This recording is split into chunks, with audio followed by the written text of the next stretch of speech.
Zenless Zone Zero is the latest upcoming game in the Hoyoverse, right next to Genshin Impact and Honkai Star Rail. Also Honkai Impact 3rd, but that one is just it's just there at this point. And thanks to the good people at Hoyo, I was able to play the closed beta of Triple Z, and after playing it for a while, I'm going to share with you guys my experience with the game. First off, the presentation, it's top notch. The shell shaded look is absolutely gorgeous, which is something you probably come to expect from Hoyo at this point. But man, running this game at 1440p at more than 60 FPS, oh man, it just does the eyes good. Character design is another high point as everybody stands out, especially Nicole.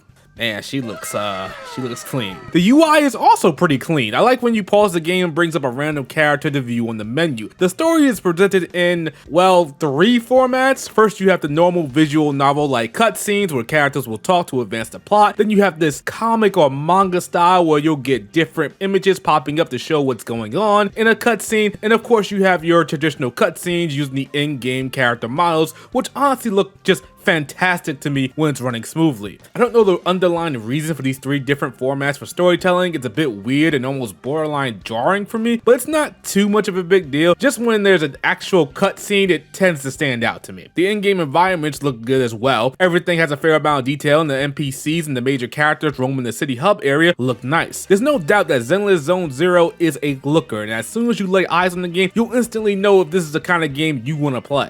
But what about the gameplay? What is the day-to-day gameplay like in ZZZ? Well, for the most part, you'll be entering these areas called hollows, which are kind of like these distorted pieces of reality. And if our heroes stay in these hollows for too long, they can become corrupted. That's where you, the player, comes in. You help our heroes navigate the hollows so they can get where they need to be to accomplish their mission. The story of the game was pretty fun. As I said, you play as proxies helping various agencies like the Culling Heirs navigate the hollows and taking on the odd jobs for them. Characters keep dialogue interesting, and I was pretty invested in the story with the time that I had with the game. Characters are quirky, witty, and entertaining to watch. For the most part, there wasn't a dull moment. If this keeps up, I very much look forward to the coming story events over time and the limited time events the game will have. Battles in the hollows allow you to take up to 3 characters and you can switch between them on the fly. Battles themselves are really simple and straightforward, to the point, yet fun and flashy. You have a light attack that you can use pretty much as much as you want, a heavy attack you can use for some time and will really pile on the damage, and a dodge button. Dodging at the right time will get you kind of a bullet time state where you can easily counterattack. Plus, you have indicators around your character to see when an attack from your blind spot is coming at you, giving you plenty of time to perform a perfect dodge. Each character, or rather agent, also comes with a special attack that has a super smooth, silky animation that plays quickly but lasts just long enough for you to appreciate it. Dealing enough damage to an enemy will net you a chain attack, and you will call in another party member at the push of a button to continue your onslaught. It's really fun to play and great to look at. Each character of course have different play styles and attributes that you'll have to determine which character is good for whatever area you decide to go into. Before getting into a potential battle, you'll have to navigate the hollow, which is presented as a kind of maze-like map with a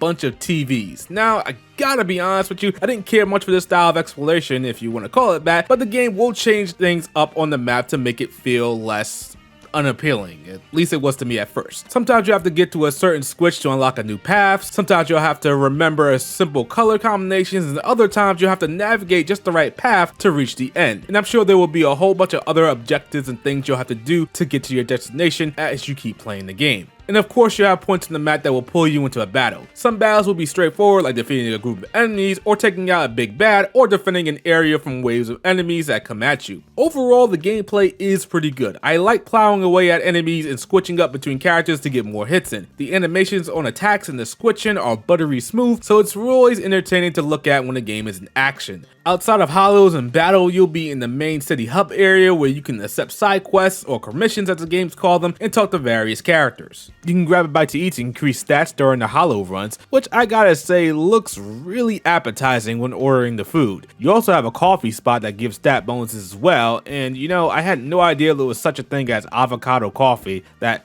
actually doesn't sound that great to me, but it's interesting to see. You also have mini games that you can partake in that seem to be fun distractions but can net you some in-game currency. You can also go online with it to face other players to get a high score or participating in an ongoing event. Now of course, Zenless Zone Zero offers a nice single player experience for a mobile game, but let's not forget at the end of the day, this is indeed pretty much a gacha game, and I am no stranger to the gacha experience. While I can't say the full game will be fair enough to get you through the main story points without dipping into the gacha, you've gotta expect there will be times when having a certain character will make life easier. But I'm sure there will be guys that give free-to-play players tips to beat certain areas without the need of the gacha. As with a gacha game, you'll have limited time events and constant needs to log in every day to do your dailies. Now, as being an RPG, you can level up your characters with materials, increase their max level cap, and upgrade their equipment. You know, the whole game is just in this sleek, stylish art style that I can't help but be impressed by. Until you get deeper into the game, battles are nice and easy, showcasing how lightning quick some characters can be. Nicole is a long-range attacker but can do damage at close range using her suitcase to attack and blowing away her enemies. Did I mention that I like Nicole's design? Because just high marks all around.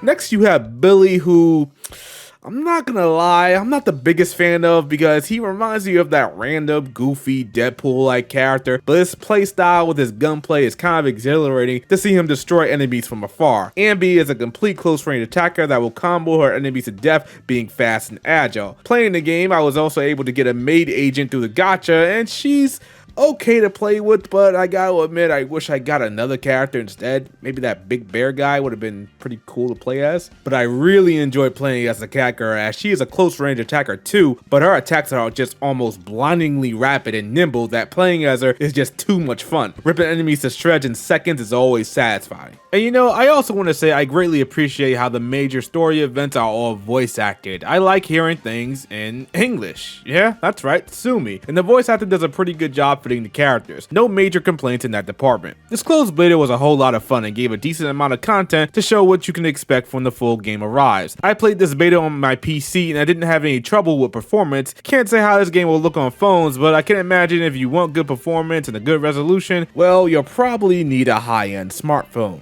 You know, I got nothing but positive vibes from Zenless Zone Zero. Hoyoverse has been cooking as of late, and their latest offering with Zenless Zone Zero will probably be another game to add to their resume. The action is great, the graphics and performance are awesome, the story kept me interested, and all the potential side activities you'll be able to do will keep you busy with this game. It's set to release in 2024, so I think I'll add this game to the list as one of my most anticipated games for that year.